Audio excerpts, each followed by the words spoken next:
I've been in Dubai all my life, and Yas and me met through a common friend. So we've known each other a few years. We've been friends. We've partied together.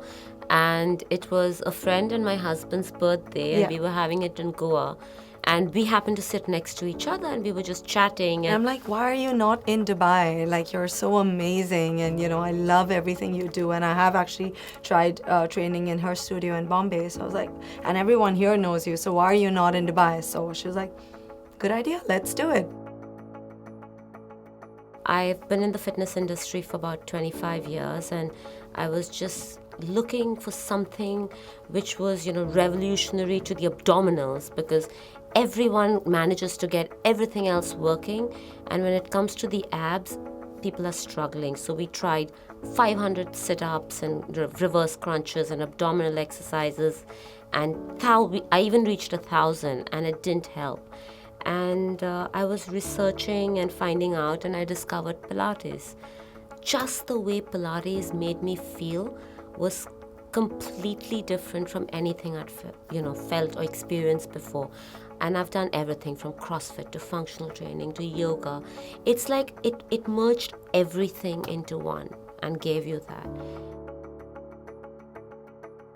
You, me, a 10-year-old, a 100-year-old, everybody from the age of 10 to 100. Pilates is great if you're a sports person, if you need rehab, if you have a back, knee, hip, shoulder injury, if you're an obese person, if you're a skinny person, if you're a super fit person, if you're a completely unfit person. In their own way, they're all tough, because they all have expectations of how they want to look. They have time frames. They know, like when Katrina was doing Chikni Chameli, the dance, she said, even if one thing jiggles, you're dead, she says to him.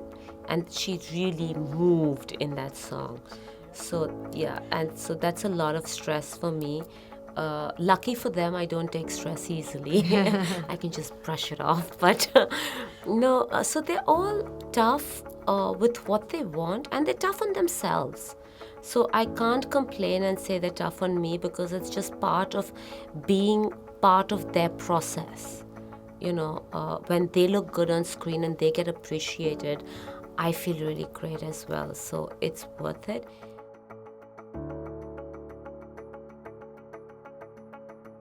People always want to diet. Okay, this is the funniest thing. Can you give me a diet? And I always ask them, what's your age? Someone will say 30, someone will say 40, someone says 50, 20. I'm like, so you're 20 years old and you don't know how to eat for your body. Or you're 40 years old and seriously, you need me to tell you, so are you smart?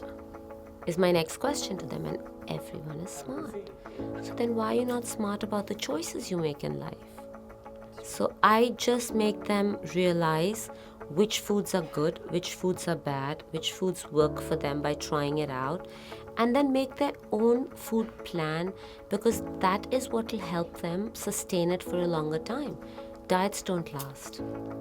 I think people tend to compare themselves to someone else more than try to improve themselves. So it's always like Katrina's abs and Alia lost a lot of weight, or how does she look like that? We were having this experience just the other day when we were saying that she always wants to look like someone else. So why don't you want to be a better version of you and try to improve yourself, versus just trying to always be like the third person? Your body is yours. Yeah, it's unique, so either you can be a better version of yourself, which is Atone's logo, or you can be fit because you deserve it, which is Body Image's logo.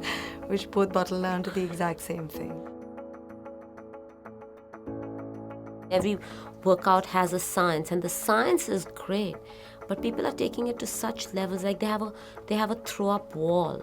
So if you throw up after a CrossFit workout, your name goes up on the board and you've achieved something. They make you work out till there's so much lactic acid buildup that you throw up. And for me, it's just not okay.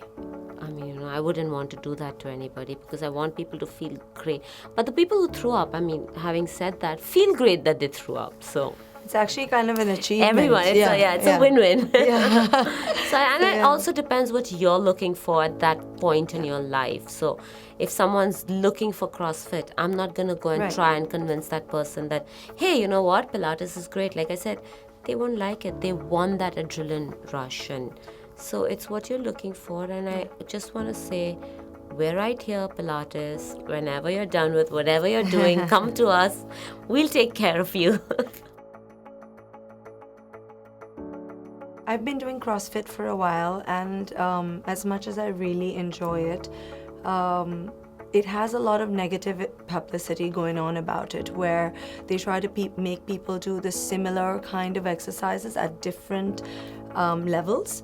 But I don't want people coming to my studio and feeling intimidated with the fact that they need to finish everything with the numbers as much as everybody else in the room has to do. So we came up with Cross-cuit, which is like a circuit-based training. It's time-based.